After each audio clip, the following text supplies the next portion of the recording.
Yang kedua, apabila sidin bercakap mesti menularkan barakah asal dituruti, asal masih aja. Mengapa kaji sidin turuti asal masih ulun tahadus bin nikmah ditungkal tuh.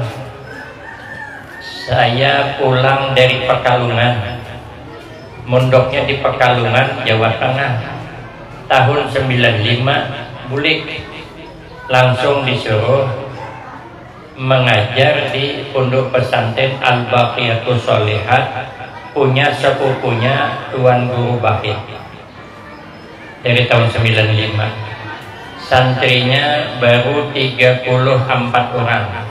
Ialah termasuk Ustadz Muhammad Hanif, kawan guru nih, Ustadz Muhammad Hanif. Atau kelas pertama dia sama sekolah di Martapura dengan si Deni. Saya berbilang dengan guru tuh, saya bilang ulun kada bisa baca kitab ganal ya, ojo sidin ayuha ke pondok kitabnya kada ganal-ganal kada. Saya mengajar di pondok tuh, seminggu setelah saya mengajar di pondok tuh ada kunjungan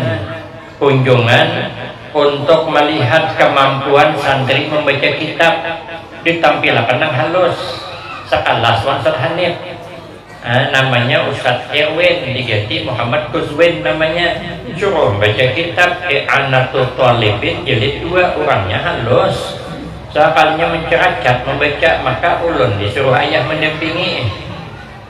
Kok intai-intai ya ulun beberis ke kitabnya, soalnya kada gundul aja, tapi menceracat membaca bingung saya.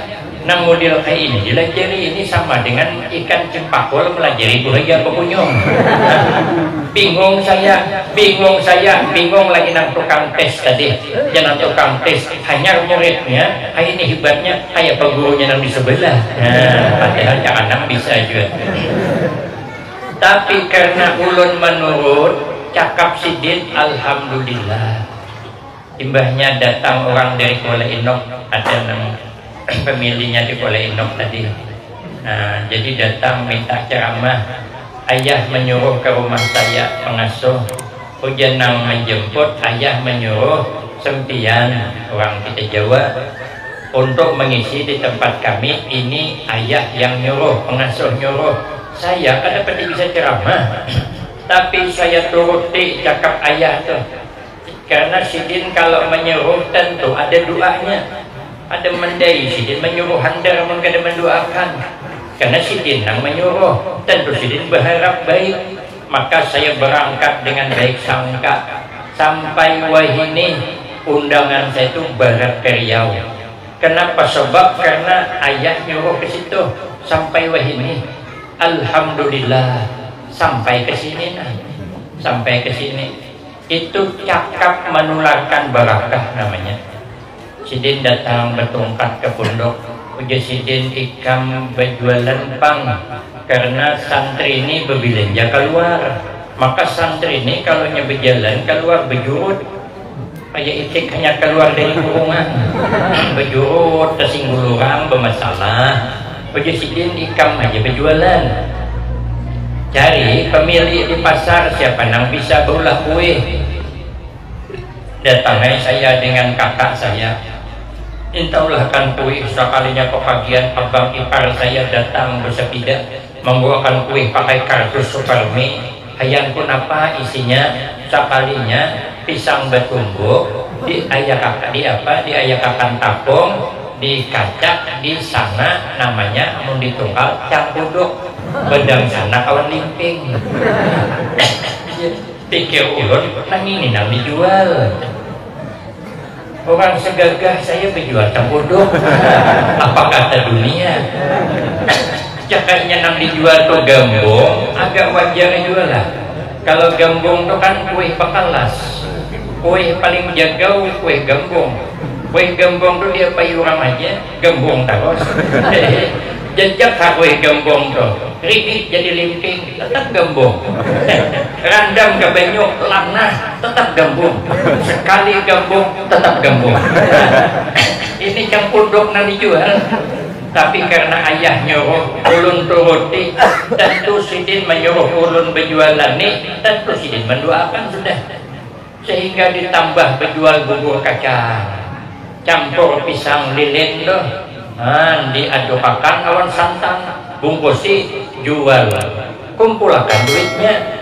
Alhamdulillah 2005-2006 sempat saya menunaikan ibadah haji ke tanah suci Makkah menurut cakap sidin tadi karena ulun suah ke rumah sidin coba kopiah hirang imbah kulit ditelepon sidin ujar sidin ikam jangan lagi kopiah hirang kopiah putih aja turut saja tuh ulun turut terus sakalnya alhamdulillah dapat berangkat haji.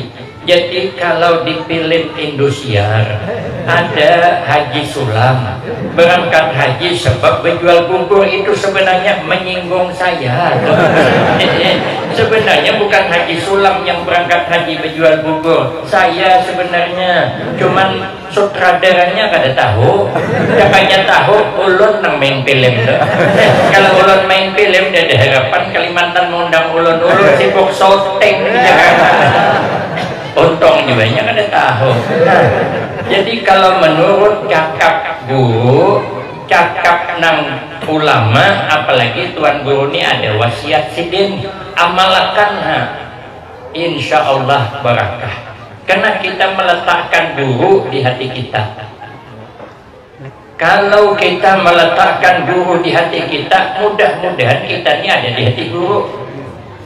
Kata tuan guru ini sekumpul saya melihat pang di YouTube-nya bahari di zaman dulu Yesidin ada seorang wanita hendak banget meletakkan dirinya di hati orang soleh, datang ke rumah orang soleh, orang nang alim, orang nang banyak amalnya, datang bertamu bibini nih pintar supaya digenang oleh Sidin, bulik sapu tangan ditinggal. Sidin sudah bulik, ternyata ada sapu tangan tertinggal. Hendak membulikakan, kemana membulikakan? Kada tahu, bibini di mana berdiam. Kada seperti ini bisa dilacak di HP.